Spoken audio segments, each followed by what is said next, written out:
நாளாக கொழும்பில் நடைபெற்று வரும் கம்பன் விழாவில் இன்று தனியுரை கருத்தரங்கு நடைபெற்றது. இதில் மாய்கா தேசிய துணைத் தலைவர் டத்தோஸ்ரீ எம் சரவணன் கலந்து கொண்டார். அதோடு அந்த நிகழ்ச்சியில் பல எழுத்தாளர்களின் புத்தக கண்காட்சியும் இடம்பெற்றிருந்த வேளையில் அந்த கண்காட்சியை பார்வையிட்ட தாப்பா நாடாளுமன்ற உறுப்பினருமான சரவணன் இளம் எழுத்தாளர்கள் ஊக்குவிக்கப்பட வேண்டும் என்றும் புத்தக வடிவில் பல படைப்புகள் வர வேண்டும் என வலியுறுத்தினார். அதற்கு கடந்த காலங்களைப் போல் புத்தகம் வாசிக்கும் பழக்கம் மேலோங்க வேண்டும் என அவர் கேட்டுக்கொண்டார்.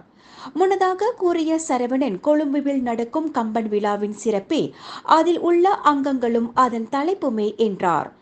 இன்றைய முதல் அங்கமாக பெரிதும் இதயம் தொட்ட புலம்பல் எது என்கின்ற விவாத அரங்கம் என்றும் அதில் 5 பேச்சாளர்களின் புலம்பலும் அதற்கு தலைமை வகித்த பாரதி பாஸ்கரின் தீர்ப்பும் மிகச் சிறப்பாக அமைந்தது என்றார்.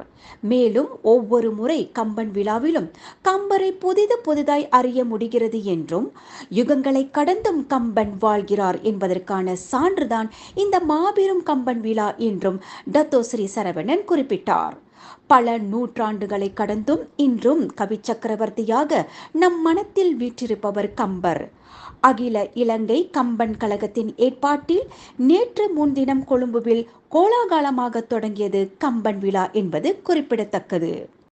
விலையில் மேலும் செய்திகளை தெரிந்து கொள்ள கீழே இருக்கும் பெல் பட்டனை அழுத்துங்கள். உங்கள் ஆதரவை வெளிப்படுத்த லைக் மற்றும் ஷேர் செய்யுங்கள்.